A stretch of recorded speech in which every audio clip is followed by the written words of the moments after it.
nos acalmando aí, nos preparando para o nosso encontro de hoje, que vai funcionar de uma maneira um pouquinho diferente de como a gente tem desenvolvido aí os encontros até agora, né? Nós finalizamos o módulo 6º, a sombra, e hoje nós teremos o privilégio de ouvir o nosso querido amigo Vanin, que vai fazer uma síntese basicamente sobre esse módulo, a sombra, e também alguns questionamentos, né, a mais, colocar algumas pulgas atrás da nossa orelha, como se diz, né? E o Vanin é bom para isso, né? Ele faz a gente pensar, isso é legal.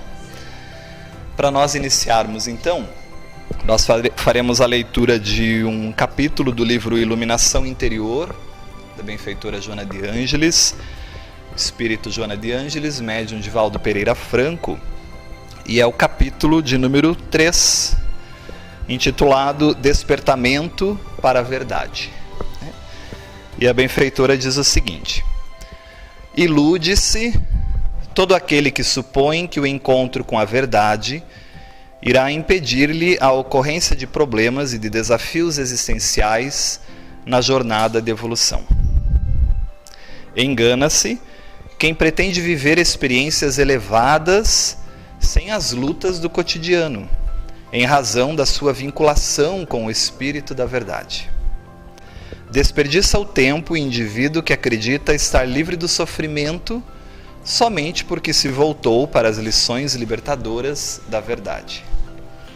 Equivoca-se a pessoa que, abraçando a verdade, espera desfrutar de privilégios e prazeres contínuos. Necessidades egóicas todas essas, né? Para o ego isso é bom. Defrauda a consciência o pretendente a uma vida de exceção, longe da dor, longe das provas necessárias, somente porque aderiu à verdade.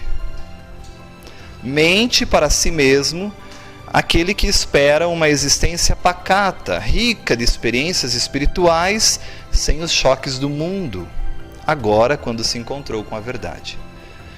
Não existe um exemplo de alguém que haja despertado para a verdade, que tenha modificado a trajetória da reencarnação, passando a gozar de dádivas especiais que o tornariam um eleito.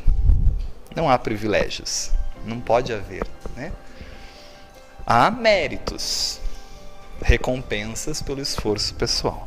Pelo contrário, diz a benfeitora, a verdade induz a maturidade espiritual, a libertação da ignorância em torno da vida.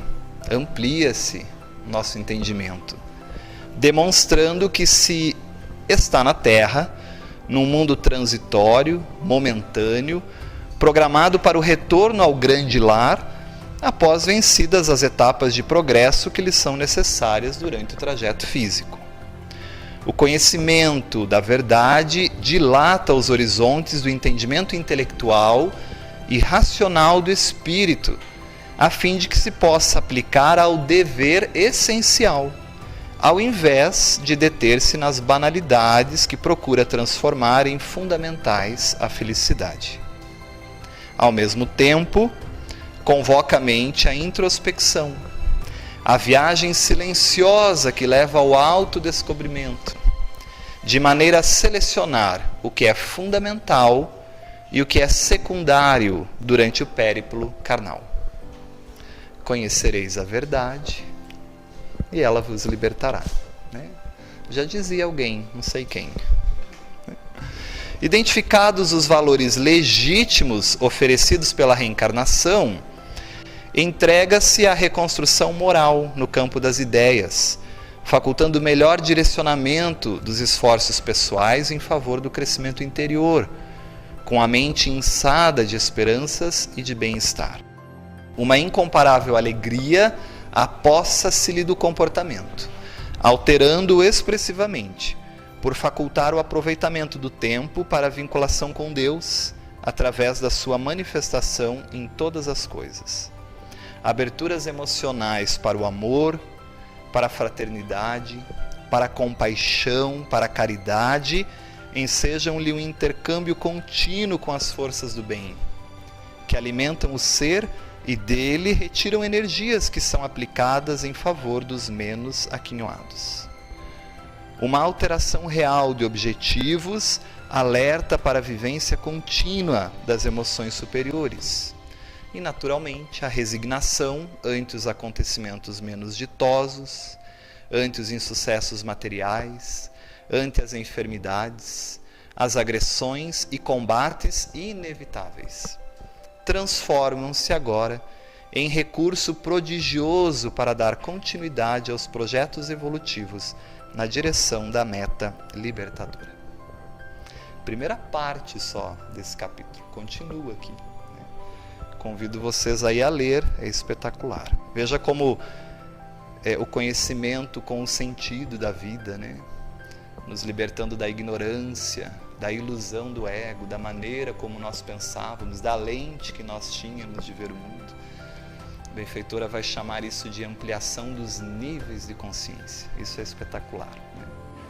Esses dias, escutando uma psicóloga muito querida, muito simpática, ela mencionava esse problema que está acontecendo de jovens aí se marcando, né, à noite, suicídio, né, uns programas meio estranhos aí. Aí ela sai com uma tirada assim, diz: o que está faltando a esses jovens é encontrar um sentido para a vida. Aí digo, opa. Eu digo, bom, ela falou um sentido, que cada um encontrar um sentido da vida seria excelente. Mas por que não encontrar o sentido? Nós temos. Então é justo, né? Isso aí me inspirou que a gente pudesse mergulhar no capítulo 13 da obra, porque a benfeitora convoca 2 dos seus filhos diletos, olha, para convocar, para comentar o texto da benfeitora, só Sueli Caldas Schubert, né? E agora os dois também, né? Ela chama, então o livro é escrito a 3 mãos, a benfeitora lança o texto inicial, e daí o nosso Sérgio, o Cláudio e a Iris comentam, né? O livro é feito a 3 mãos, e vocês precisam ver que preciosidade. Aliás, ele é meio violeta, vocês viram? Já me chama a atenção por isso, né? Já me cativa. É um problema muito sério. Pois bem, nós estamos então nesse módulo 6, fechando o módulo 6, uma síntese da aula 10, a sombra, o porão escuro da alma, nos candidatando então depois, a semana que vem, para os complexos, né? O módulo dos complexos. Respeitável público, nós vamos ver por que daqui a pouco, eu até coloquei que o circo chegou, e o cachorrinho da minha filha fazendo selfie, né? Nós vamos ver que há uma ligação muito séria com selfie, não tem uma outra palavra assim meio parecida na psicologia profunda?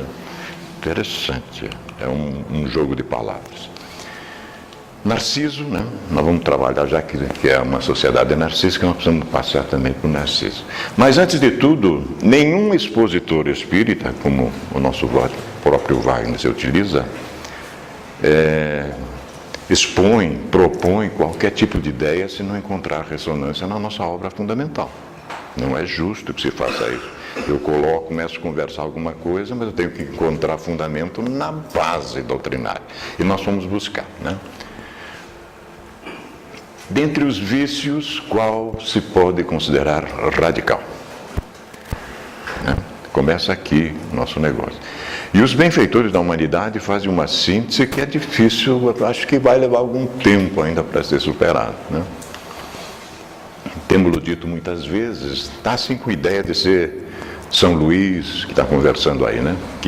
São Luís era o presidente espiritual da Sociedade de Estudos Espíritas de Paris, né? Sociedade Parisiense de Estudos Espíritas. Temos-lo dito muitas vezes, o egoísmo. Daí deriva todo o mal. Então, todo o mal que nós estamos vendo aí na sociedade essa é a base. Estudai todos os vícios e vereis que no fundo de todos há egoísmo. Por mais que lhes deis combates, não chegareis a extirpá-los enquanto não atacardes o mal pela raiz, enquanto não lhe houverdes destruído a causa. Tendam, pois, todos os esforços para esse efeito, porquanto aí é que está a verdadeira chaga da sociedade. Alguém diz que é no egoísmo que está a verdadeira chaga? A gente vê as pessoas falando. Não, somos egoístas. Alguém fala na sociedade. Esse texto é de 1857, né? A data da chegada do Livro dos Espíritos. Quem quiser, desde essa existência, ir aproximando-se da perfeição moral, se alguém estiver interessado, né? Deve expurgar o seu coração de todo sentimento de egoísmo, visto ser o egoísmo incompatível, olha só, com as leis morais, com a justiça, o amor e a caridade. Ele neutraliza todas as outras qualidades, ele engessa a nossa vida espiritualmente, né? Pois bem, meus queridos, encontramos o vício radical. A gente aprofundou um pouquinho mais e achamos mais alguma coisa. Qual seria o filho dileto do egoísmo? Isso cai no vestibular, viu? Orgulho, número 1, né? Então vamos achar onde é que está essa situação, né? Uma das insensatezes da humanidade consiste em vermos o mal de outrem antes de vermos o mal que está em nós. Onde foi que Jesus falou disso? Lembram? Enxergas um cisco no olho do teu irmão e não te das conta que tu tens uma tora na frente do teu. Eu estou exagerando um pouquinho, mas é mais ou menos isso, né? Mas faz sentido, é verdade.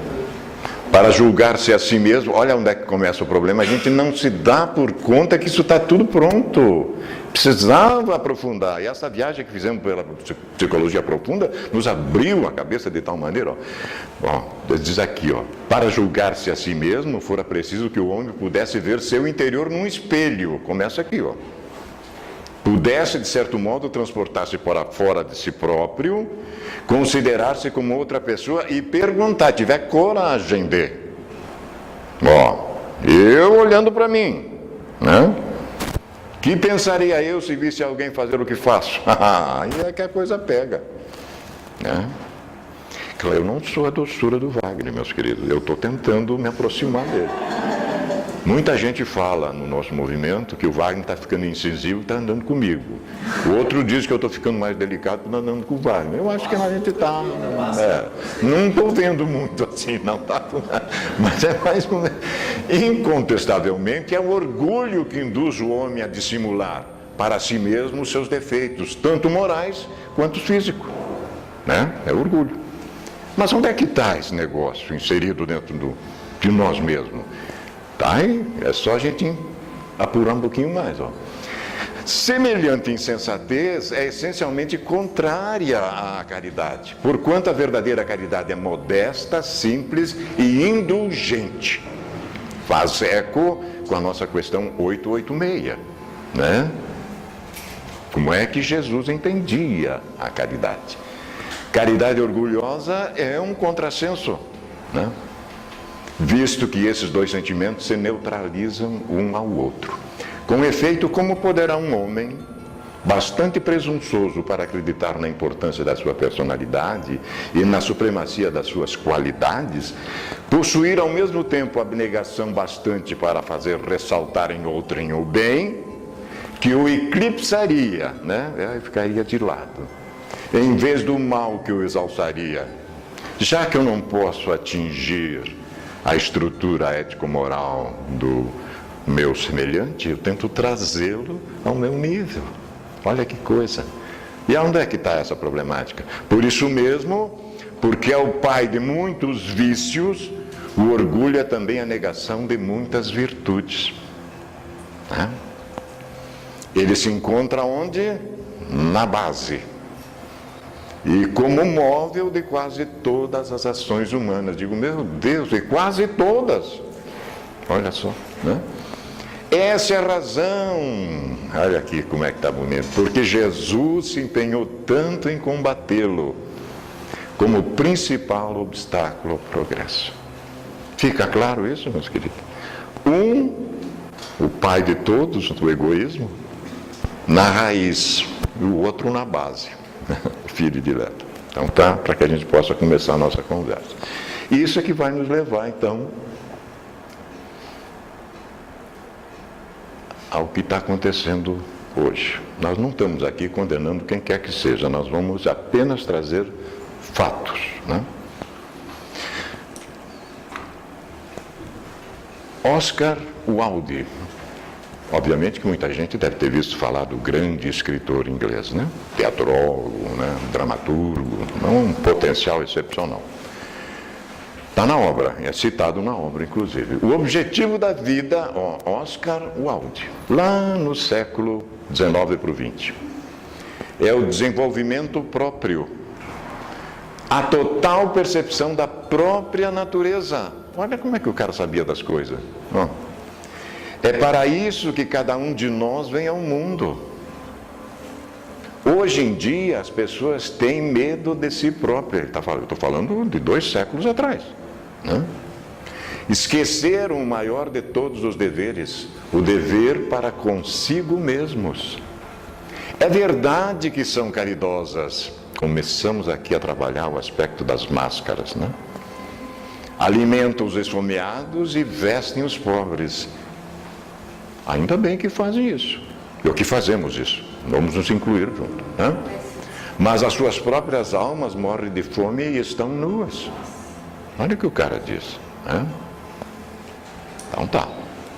Está lá na obra o retrato de Dorian Gray, que daqui a pouquinho nós vamos esmiuçá-la mais. A Iris faz uma análise desse livro, né? Dessas personagens do livro, interessantíssimo. Curtinhas que incomodam, né? Essa exposição, ela está sendo preparada, porque eu agora vou ter que me recolher um pouco, não vou poder estar trabalhando tanto nisso. Ela vai girar, inclusive, na regional. Eu vou fazer ela depois na CEPAL também, em Toledo, se não me engano, Rondon, se não me engano. A gente vai lá para lá, vamos sintetizar mais, porque ela ficou um pouquinho extensa. Eu não vou falar nada.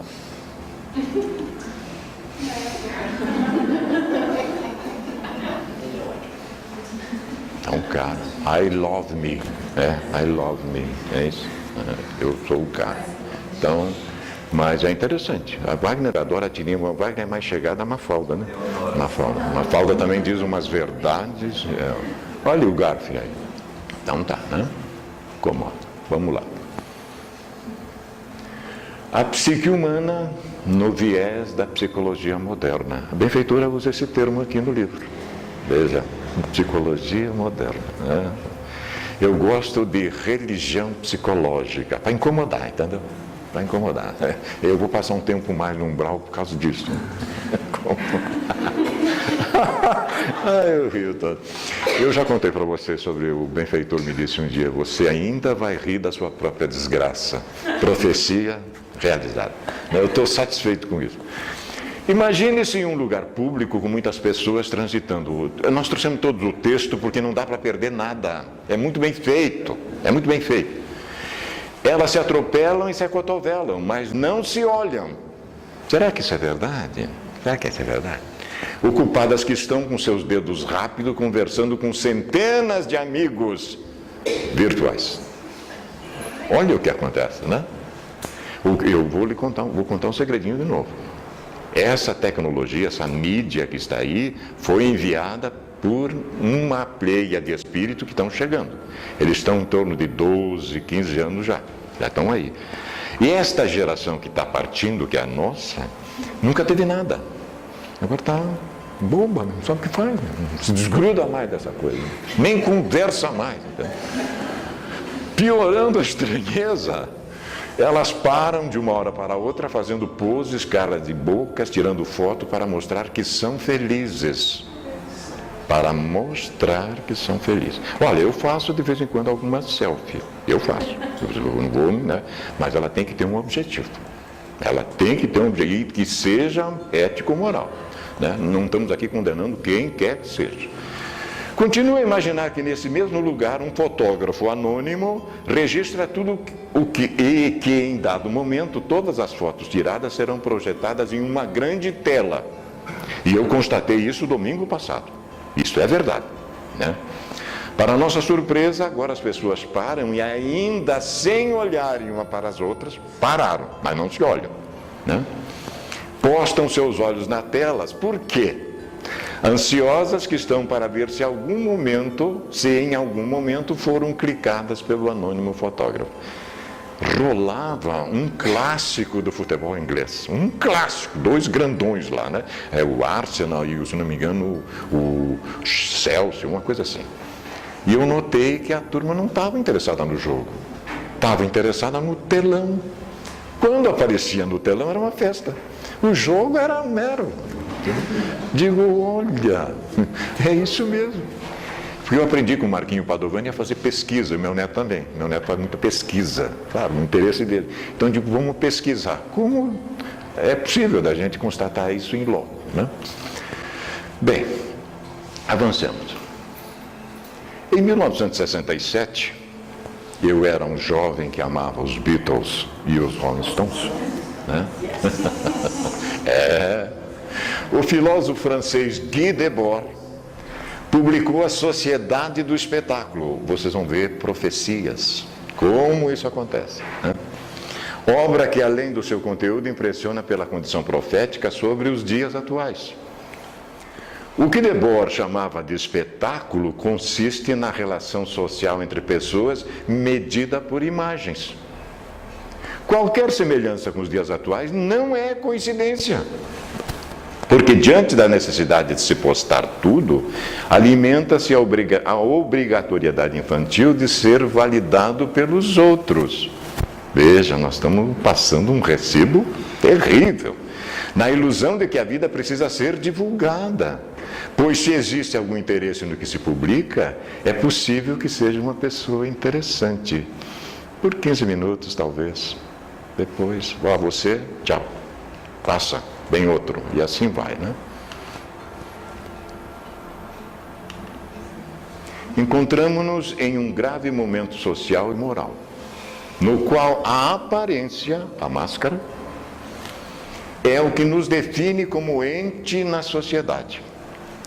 Não só abrimos mão do ser pelo ter, que já é um problema muito sério, como agora não importa só ter, mas acima de tudo, parecer ter. Olha que a gente evoluiu, cara, né? Para pior, pior. Pensei que não ia, mas, né? Com essa mudança de comportamento, uma necessidade impera. Como imagem, a pessoa anseia por ver e sofre se não for vista, estabelecendo a ditadura da persona, da máscara. A questão é que a persona não é real. Não. E ao identificar-se com ela, aqui está o nosso problema crônico. Na ânsia de ser visto, negligencia-se a realidade interior. Protelamos e protelamos, vamos e voltamos. E eu quero dizer uma coisa, experiência própria. Meu filho, disse o meu avalista espiritual, vamos apertar rosca. Digo, meu Deus, isso será que vem agora? E nós temos tudo dentro de nós para resolver essa questão. Eu nem sabia, tinha esquecido que em 3 existências passadas eu tive crise de artrite. Eu tinha esquecido, eu estou aqui no mundo físico, mas a minha consciência cósmica não esqueceu. E aí vem mesmo, né? Não esqueceu. Não esquece porque está gravado. Há também selfies positivas. Vocês veem a nossa querida premier germânica, né? Angela Merkel. Me parece ser uma senhora muito bem intencionada, né? Só de turcos, a Alemanha importou 10 milhões. E ela está tirando o selfie ali com refugiados. Então, né, por incrível que pareça, eles verificaram o estrago que foi feito, né? Quando a raça superior estava unida, eles resolveram miscigenar. Copiar o Brasil, né? Copiar o Brasil, né? Porque aqui tem umas outras nuances também, mas é interessante. Mas aqui tem uma colocaçãozinha, né?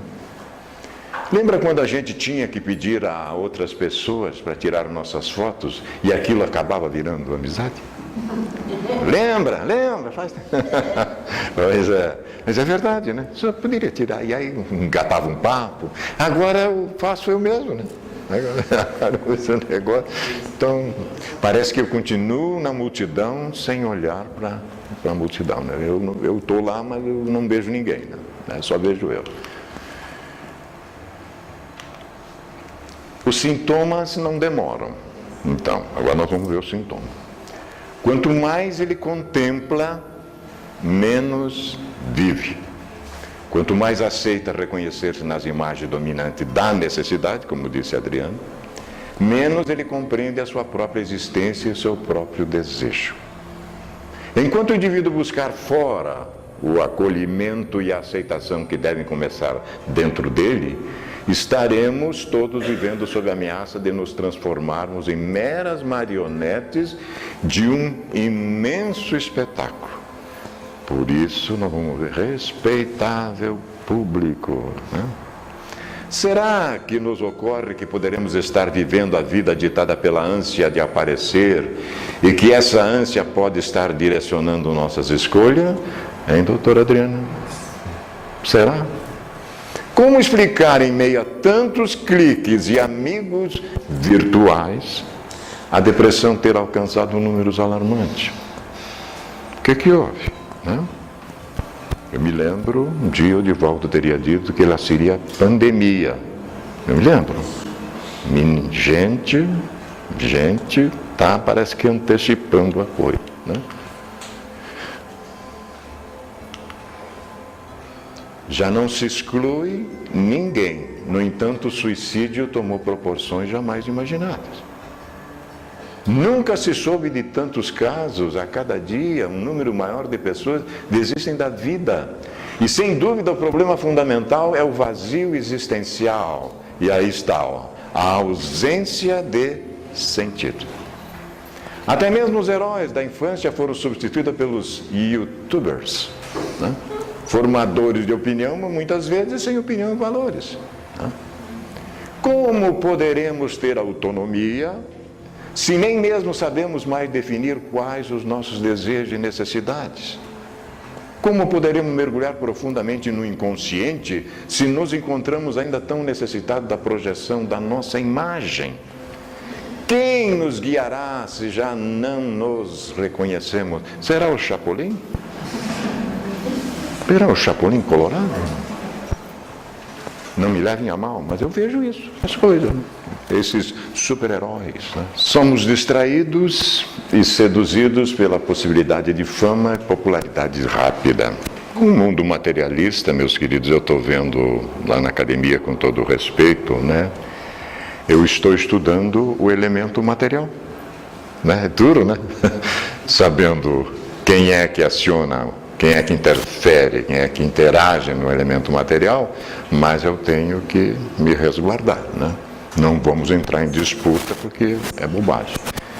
Encharcado de informações que ofuscam nossa inteligência e alimentam conteúdos sombrios, gerando um resultado perigoso e quase fatal ao desenvolvimento moral do ser. Ainda bem que a benfeitora usa a expressão quase, né? A nossa quase ainda tem saída. Por não estarmos cumprindo o nosso dever para conosco, nós vimos o Oscar Wilde falar disso, né? Estamos nos tornando vulneráveis diante de poderes rudes e destrutivos da nossa própria natureza. Apartados de si, olhem só, desconectados, o homem e a mulher caminham preocupados em preservar a imagem social, sem que tenham consciência, assinam um contrato com o coletivo, pagando o altíssimo preço da perda de identidade e repetindo a trágica saga de Dorian Gray. Hoje nós vamos ver o quanto o Espiritismo é cultura. Por isso que está lá. O primeiro ensinamento, amai-vos. Não está lá, Donizete? E tem um segundo, instruí-vos. Fundamental. É incrível uma religião que questiona a própria religião. Mas é incrível. As religiões antigamente botavam na fogueira. Eu mesmo botei algumas. Deus o livre. Meu Deus. Aliás, nós escutamos. A Adriane estava me falando essa semana que nós escutamos. Onde é que foi? Na conferência em Curitiba, o doutor Haroldo se entregou, né? Se entregou. Vocês viram que o doutor Haroldo se entregou? Primeiro vem adultera o evangelho, depois vem e traduz. Digo, tá. Vem, olha, ele falou em público, nós estamos gravados. Digo, veja só que coisa, né? Um narcisista, meus queridos, não se importa com os danos emocionais sobre as crianças, desde que o outro pai seja atingido. Advogados, é verdade? Vai. Narcisistas não sentem culpa, ou têm qualquer consciência.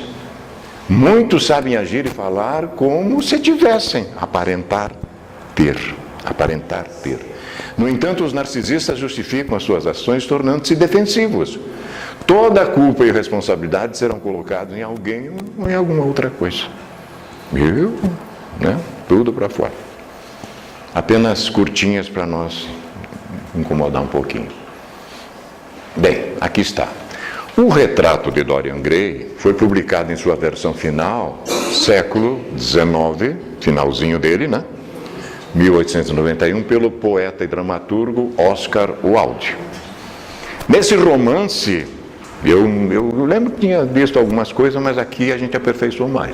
Nesse romance, o personagem Dorian Gray é o tema de um retrato pintado por um artista que está impressionado e encantado com a sua beleza, com a beleza do Dorian Gray, o artista. Por meio desse artista, Dorian conhece Lord Henry Wotton e logo se encanta com a visão de mundo hedonista do aristocrata. Olha só, né? Aqui a representação do Wotton é o lado do mal, né? Beleza e prazer seriam as únicas coisas que valeriam a pena perseguir na vida. Né? Será? Quando percebe que sua beleza irá eventualmente desaparecer, Dorian expressa o desejo de vender sua alma para garantir que o retrato, em vez dele, envelheça. Faz uma troca. Né? É uma metáfora, sem dúvida. O desejo é concedido e ele persegue uma vida vazia, de experiências volúveis e torpes. Enquanto isso, seu retrato envelhece e registra todos os pecados que corrompiam sua alma. Dorian, com o passar dos anos, torna-se arrogante, orgulhoso e capaz de cometer atos violentos e criminosos para manter seu segredo. Ele é a pior versão de si mesmo. Eu digo, meu Deus, mas eu conheço essa história no Brasil. O cara vai, não larga o poder de jeito nenhum, não pode. Porque o outro vem e quer fazer uma sindicância. E aí então começamos a corromper essas almas. A gente se corrompe e vai se corrompendo os outros. Então esse é o sistema que nós temos agora no nosso país. Quanto tempo vai demorar isso? Né? Quanto tempo? Mas é isso que está acontecendo. Quanto mais tempo passa, a sua corrupção se imprime no retrato. Aonde vai? Para onde vai? Para onde vai? Né? E ele só vê uma imagem mais feia de si mesmo. Olhem só, uma coisa. Por isso que quando a gente olha assim, né, dá um negócio. Meu Deus! Quando a benfeitora chama de cair em si. Né? Eu digo, me deparo, não, mas não é o outro, o problema sou eu mesmo. Aí a coisa é séria. Né? Precisa ter força para suportar isso aí, mas vamos ter que passar. A benfeitora chama de auto-enfrentamento. E que ninguém vai conseguir evoluir sem passar por isso. Auto-enfrentar-se. Né?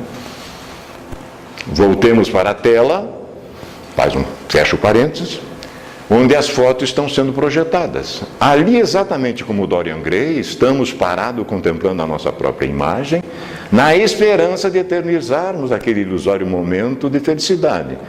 Será que podemos chamar isso de felicidade?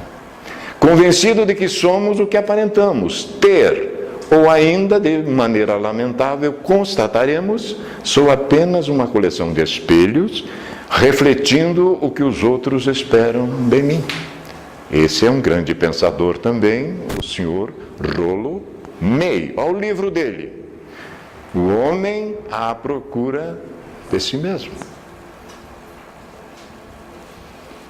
Triste pensar que muitos acreditam ter o controle de si mesmo. Quem é que nos controla? Quem é que manda para fora as coisas, né?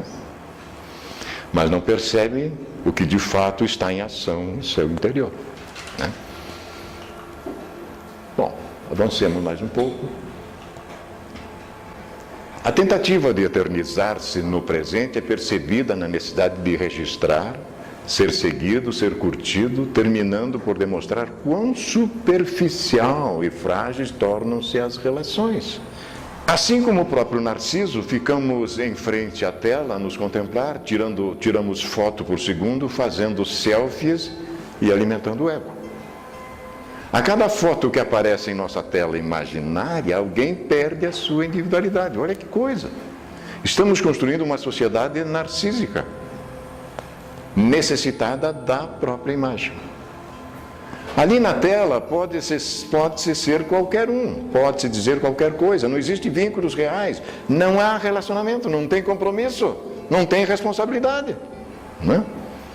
Como afirma Lasch, relações baseadas na glória refletida, na necessidade de admirar e ser admirado, são fugazes e inconsistentes. O Christopher Lasch traz o livro, isso aqui, olhem só, gente, a cultura do narcisismo, a vida americana numa era de esperanças em declínio. Então alguém está vendo isso lá também, lá nos Estados Unidos, né? E é verdade. A gente gosta de copiar muito aquela sociedade, né? E às vezes me arrepio com esse negócio, né? Os narcisistas fazem pais terríveis. Eles carecem da empatia básica e da natureza altruísta que a criação amorosa requer.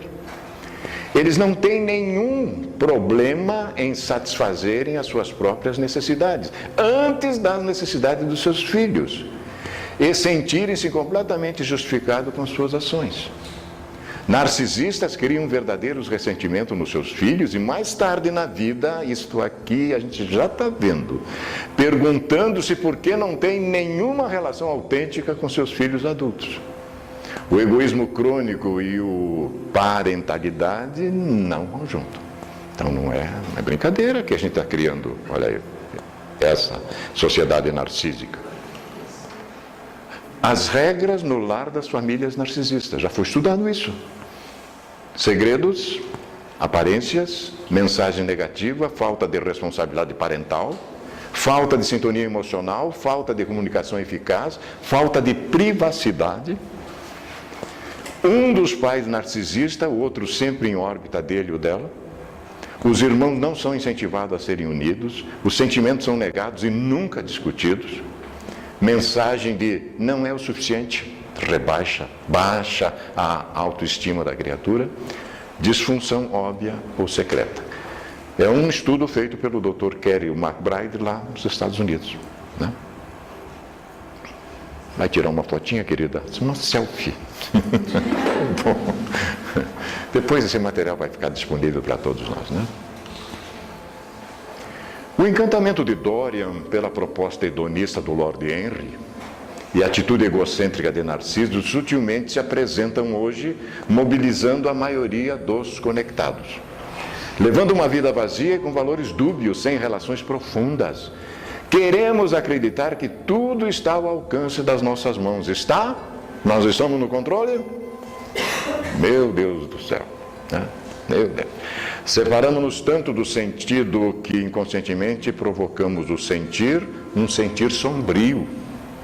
Damos audiência ao noticiário tóxico que é servido no café da manhã, no almoço e no jantar. E sentimos taquicardia, medo, ansiedade. Pessoas sem expressão para o bem coletivo são lançadas a jato na fama, seguidas, curtidas e invejadas por suas vidas glamorosas e banais. Os nossos jovens se mutilam, sentem dor. E o que nós sentimos? Um sentimento de impotência, entendeu? Por mais que eu exemplifique, que eu fale, que eu conclame, não está sendo fácil. Não está sendo fácil. Vivência própria disso.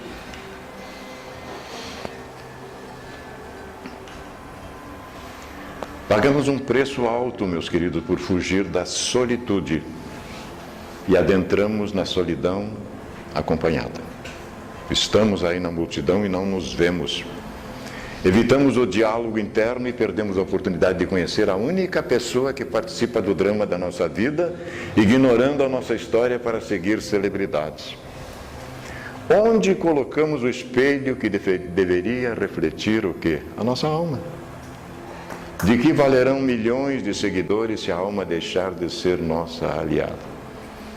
Acreditar que podemos divulgar uma vida feliz através da persona é também ignorar que estamos depositando na sombra toda a vida que verdadeiramente deveríamos estar vivendo. Depois volta, né? Volta. Renunciar à verdadeira conexão só nos torna cada vez mais dependentes do externo, ansiosos e muitas vezes frustrados. Qual será a nossa verdadeira conexão? Vai cair no vestibular, né, professor? A conexão, o eixo, ego, self. Mas, gente, isso aqui não é só coisa para baixo, não. Nós já vamos melhorar. Calma, por favor. A benfeitora nos ensina diferente. Tem saída. Mas é decisão personal, como o idioma espanhol me diz. Isso é decisão personal. Caminhamos sobre a misteriosa estrada da vida. E é preciso preparo para cumprir a tarefa que nos é devida. Ficar parado diante da tela esperando nossa imagem aparecer não trará dignidade à nossa existência. Não nos ajudará a encontrar profundidade no sofrimento. E tampouco respostas libertadoras. Não firmará os nossos compromissos espirituais e muito provavelmente não trará significado à vida. Então está aqui, ó. Já começa aqui, ela já vai orientando. É urgente reavermos a nossa autoridade pessoal. Encontrar o que é verdadeiro para nós e vivenciá-lo no aqui e agora, sem necessidades narcisistas nem hedonistas de aprovação externa, permitindo-nos viver a liberdade de ser o que devemos ser. Aliás, Wagner bateu isso todas essas aulas que nós tivemos, né? Somos convocados todos os dias a descobrir qual é a nossa verdade. E a buscar a coragem no fundo de nós para vivê-la no mundo e assim sermos respeitados pelo que somos. Né? Tanto é que o verbo imperativo kardeciano é muito bonito. Praticar. Acho interessante, praticar. Repita, insista. Porque foram milênios que a gente foi cristalizando essa problemática. Foram milênios. E não será da noite para o dia que eu vou me tornar espírito puro. Eu vou ter que reverter o processo. Né? Diz a Beatriz Ionara que a sociedade de consumo distorceu nossa sensibilidade. Somos uma sociedade narcisista, temos olhos, mas raramente olhamos fora dos espelhos que alimentam nossas vaidades. Não nos arriscamos a olhar, ou arriscamos, né, talvez seja isso, para os lados escuros de nossa sociedade. Preferimos viver na fantasia, na pura ironia e ignorando a verdade. Então tem gente, a gente vai ver aí depois no finalzinho, que estamos sendo chamados de todos os jeitos. Por onde a gente vai, encontra algumas dicas, algumas informações de alguém que já está pensando nesse nível. Né?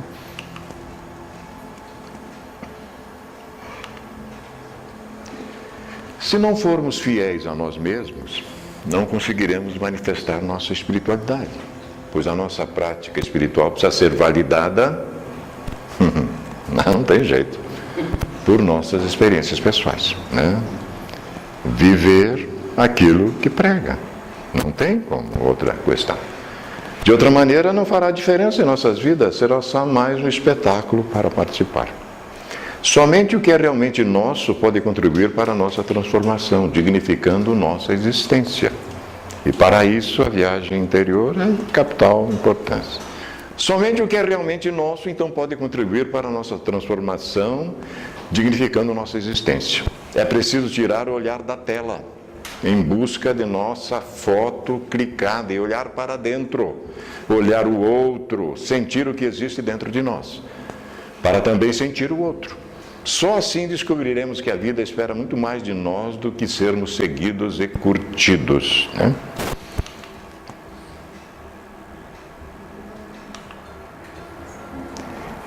Ela, a vida, espera que no calvário dos nossos dias, crucificado pelas nossas sombras, sejamos capazes de perceber que sem uma vida direcionada para a verticalidade, não encontraremos com Deus.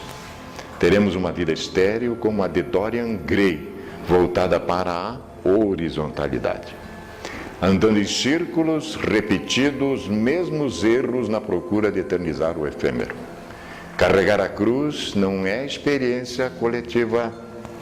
Aliás, quem quiser vir pós mim, negue-se a si próprio, tome a sua cruz de cada dia. É individual. Individual. Eu até falava ontem para um companheiro, no momento em que Simão ajudou Jesus a erguer a cruz, 70 quilos, 500 metros, a chicote nas costas, o Cristo olhou para Simão com um olhar de profunda gratidão. Tipo, eu queria ser eu. Queria ser eu. Inveja do cara. Inveja espírita, claro. Não é mais só. Eu queria ter... E eu queria ser a Amélia para estudar até isso aí, psiquismo. Como é que pode?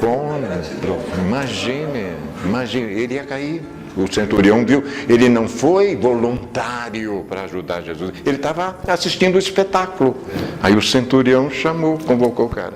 Os dois devem ter dado bem, o centurião também deve estar bem. O centurião também, né? Porque o Simão depois vai vir buscar o centurião. Bem, carregar a cruz, meus queridos, não é experiência coletiva. E crescer espiritualmente exige, antes de tudo, autoexame cuidadoso e coragem para sustentar nossas verdades. Vai sustentar aí.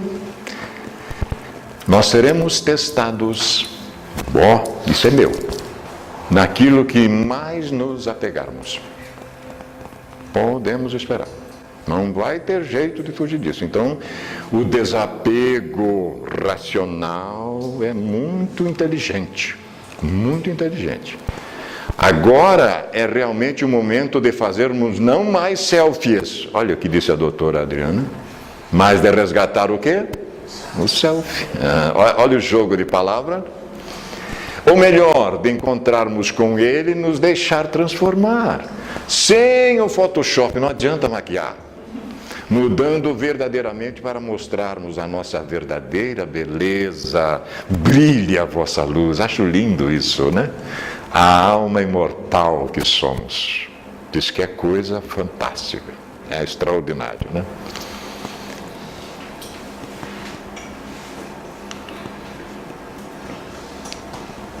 E é claro, vestirmos a nossa melhor roupa, enchermos o peito de amor e entrarmos no palco da vida, plenos e certos de que a hora do espetáculo real chegou. Enfim, estou vestindo a minha veste nupcial. Lembram do banquete? O cara estava sem a veste, convidou todo mundo. E tinha um cara lá que não estava com a veste, né? Aí botaram o cara para baixo, né? Para as trevas exteriores. Então, esse espetáculo real é quando eu visto, né? Nós estamos a caminho dele. E então, cheio do que existe de melhor em nós, levantaremos as mãos e diremos: respeitável público, aqui estou eu, pleno, feliz e confiante de que, no show da minha vida, encontrei o principal personagem. Joe. Eu. Ai. Sabiam que em inglês a letra A é agrafada maiúscula? É um ego muito grande, né? Viram? Viram que a única tempo do verbo que é agrafado em maiúsculo? Ego imenso, né? Por fim, não esqueçamos, um rei enviou você a um país para realizar uma tarefa específica. Você vai ao país e executa umas centenas de outras tarefas, mas não executa aquela para a qual foi enviado. É como se não tivesse executado nada afinal. Olha aí, veio de viagem e... né? Então o homem veio ao mundo para uma tarefa particular, e que esse é o seu propósito. Se ele não a executa, não terá feito niente, né? Isto aqui é a filosofia esotérica do islamismo. Vocês sabiam que tem um espiritismo também em todas as tradições religiosas? Tem também, tem um pessoal que sabe. Por isso que Jesus disse: muito me admira, Nicodemos, tu ser doutor Israel não sabia dessas coisas. Tu faltou essa aula da reencarnação? Porque a Cabala hebraica, o seu primeiro postulado, seu primeiro dogma é a pluralidade das existências, senão não faz sentido, né? Então, todas as tradições têm o que nós temos também no cristianismo, o espiritismo. Eles têm, olha aí. Só que é metafórico. Olha aí, dá para a gente traduzir direitinho isso aqui, né? Então, aqui encerra a conversa da dona Iris Sinotti comentando o texto da benfeitora. Nós temos mais um pouquinho ainda, né, para concluir. Diagnóstico do transtorno de personalidade narcisista. Sentimento grandioso da própria importância. Exagera realizações e talentos com expectativa de reconhecimento sem atributos correspondentes. Obsessão com fantasias de limitado sucesso, poder, inteligência e beleza. Exigência de admiração excessiva e de constante atenção, né? Parece criança, né? O filhinho, né? A mãe é o centro da coisa. Crença de ser especial e única, a de que somente pode ser compreendida, deve associar-se a outras pessoas especiais ou de condição elevada, né? Sentimento de intitulação, ou seja, possui expectativas irracionais sem fundamento. Exploradora em relacionamentos interpessoais, tira vantagem de outros para atingir seus próprios objetivos. Ausência de empatia com sentimentos e necessidade dos outros. Que estrago, meu Deus. Inveja crônica e crença de ser alvo de inveja alheia. Atitudes arrogantes e insolentes. Esse é o diagnóstico da pessoa narcisista. Imagine isso aqui coletivamente, deve ser uma beleza, né? Aí já viu. Vou trazer agora a Flaira Ferro. Vocês já viram falar dela? Eu descobri ela ontem. O nosso querido Obana nos mandou e chegou ontem. Ainda não deu tempo de fazer a legenda. Nós vamos fazer a legenda, mas dá para entender bem o que ela canta.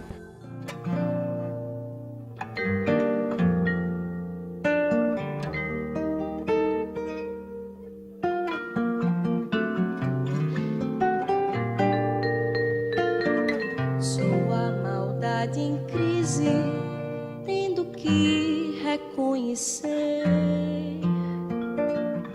as fraquezas de um lado que nem todo mundo vê.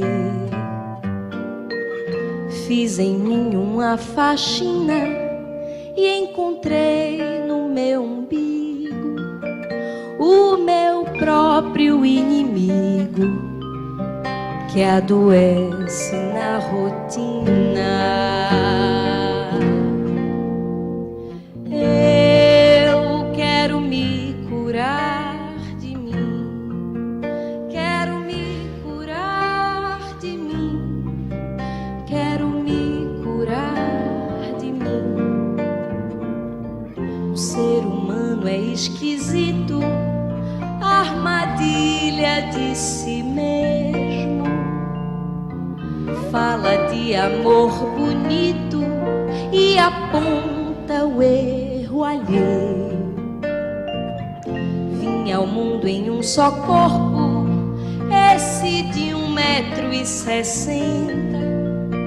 Devo a ele estar atenta, não posso mudar o outro.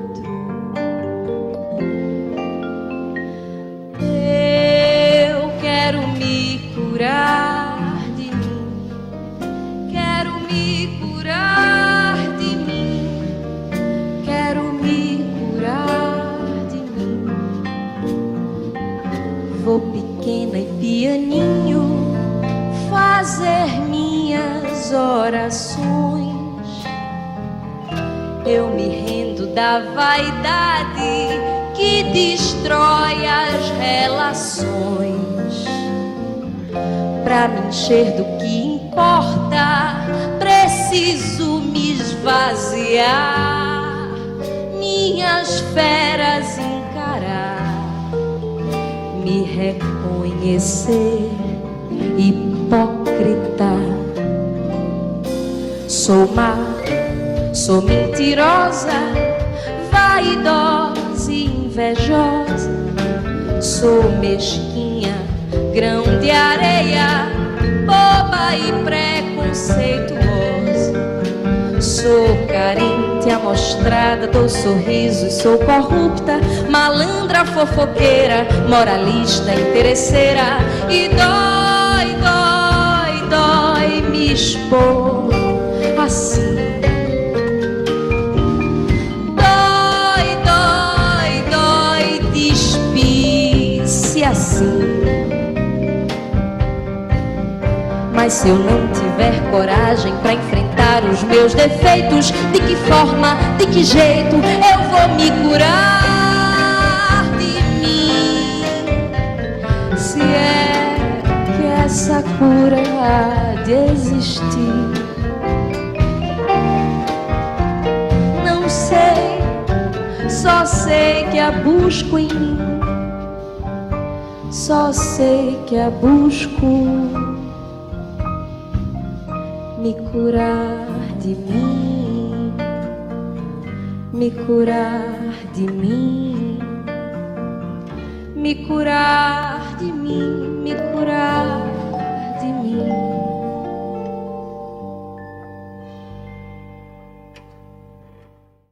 Bem, meus queridos, para nós encerrarmos, se já tomamos consciência do nosso conteúdo sombrio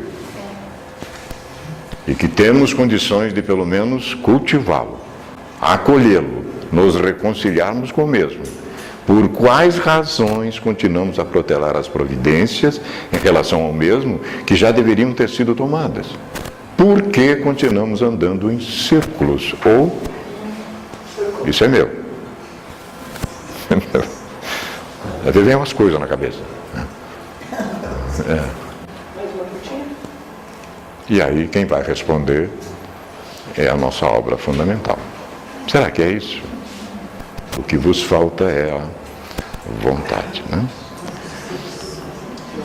Aqui está então o material que nós nos utilizamos. Iris Sinotti, que comentou o texto, a nossa iluminada série psicológica. Eu ganhei de presente um dia um pacote. Eu não gosto nem de abrir, não abri ainda, eu tenho ciúme daquilo. É um tesouro, mas está lá. Né? Mas eu uso as outras obras. O livro, né? A Benfeitora Querida, e esta alma nobre que está com 91 anos fazendo viagem em cadeira de roda pelo mundo, vai desencarnar trabalhando, e é tudo que nós poderemos querer na vida. A benfeitora disse: meu filho, está aguardando que ele volte para que ela venha. Vamos sabendo disso. O homem que contou isso vai estar aqui conosco 27 e 28. Vamos ver o homem lá, Braga Said. Ele está aí conosco no dia 27 e 28, semana que vem, né? Está aí, Braga Said. Está aí, está aí. Hein? Essa agora, agora, esse final de semana. Está aí o homem, 27 e 28, depois o doutor Alberto, né? Depois o doutor Alberto. Ela disse para ele: meu filho, viva de tal maneira que quando tu vieres para cá, alguém vai dizer: por aqui passou um anjo, porque deixou um rastro de luz. Ele está fazendo isso. Ele vai desencarnar trabalhando. Imaginem só a festa do outro lado. Né? Deve vir uma caravana buscar essa alma nobre, porque produziu muito, realmente, muito, e ainda produz. Clamor do amor profundo que Joana de Ângeles tem por nós. Diz ela o seguinte: as massas modernas, esmagadas umas pelas expiações e provações severas, olham outros conglomerados humanos que consideram felizes com tristeza e inveja. Espíritos audazes e corajosos rompem os cipoais da ignorância e cerram os abismos da miséria, edificando o conforto e a segurança dos poderosos do momento. Há glórias da ciência e da razão, é verdade. Tá? A beleza está presente em toda parte, mesmo onde reina o caos, com a sua singularidade. Existem altares dedicados à arte, às ambições mais variadas, e o luxo, a prepotência dominam os círculos sociais. E o teatro terrestre renovou-se, mantendo os mesmos dramas do passado. Por que será? Dá para matar essa fácil, né? Hoje é o dia do prazer.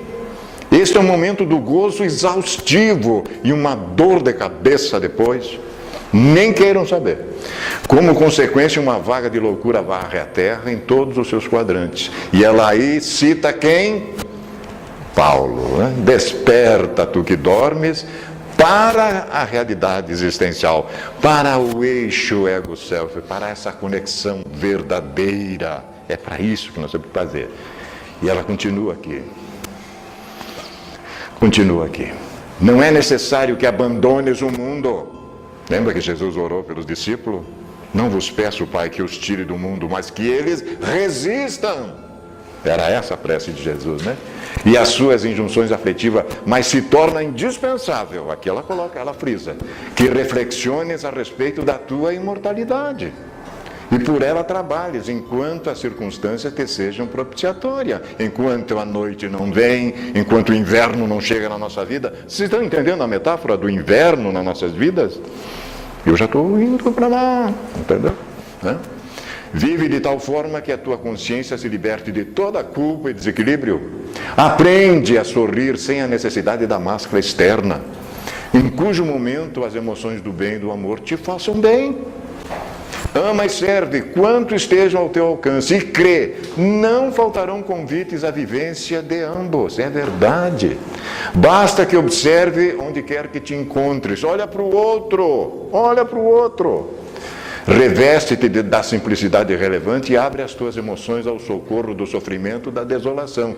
E aqui ela dá uma lição excepcional, fazendo-te de esperança dos inquietos, de alegria dos tristes, é a coisa mais linda do mundo, e de voz dos que já não se podem expressar.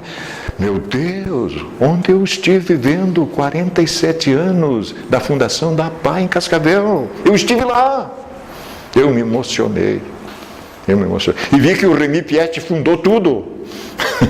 O Remy estava lá, foi fundador também da PAI, entendeu? Então o cara tem uma história. 47 anos de fundação da PAI, fizeram um vídeo 47 minutos, contando um minuto para cada coisa que aconteceu. Eu digo, mas olha só que maravilha, lá na Unipar ontem à noite, né? Então é disso que ela está falando. E por fim a benfeitora diz, torna-te útil sempre e pensa em Jesus. O mundo dá prazer e ele o quê? Concede plenitude. Eu vim para que tenhais vida, não foi? E vida em abundância, né? De imediato a alegria das realizações proporciona a continuação da paz que ele concede ao ser aureolado de júbilos permanentes. Não te permitas a sustentação dos vícios deploráveis e das ânsias do coração irresponsável. Observa a memória daqueles que se deram e permanecem como verdadeiros evangelhos de feitos, sensibilizando o teu ser. A mulher que perfumou os pés de Jesus, a equivocada, continua no Evangelho. Mas Simão, aquele que nem sequer apresentou uma bacia de água para lavar as mãos de Jesus, desapareceu. Mas a mulher ficou. O exemplo que ela amava, né? Finaliza a benfeitora dizendo, alma querida, somos todos nós, almas queridas, vivam de tal forma que a transitoriedade da existência assinale os teus caminhos com a luz diáfana do amor, convertido em felicidade perene. É isso que se apresenta, professor. Estamos encerrando a nossa proposição da noite. O carinho imenso no nosso coração. Vocês estão guardados aqui para sempre.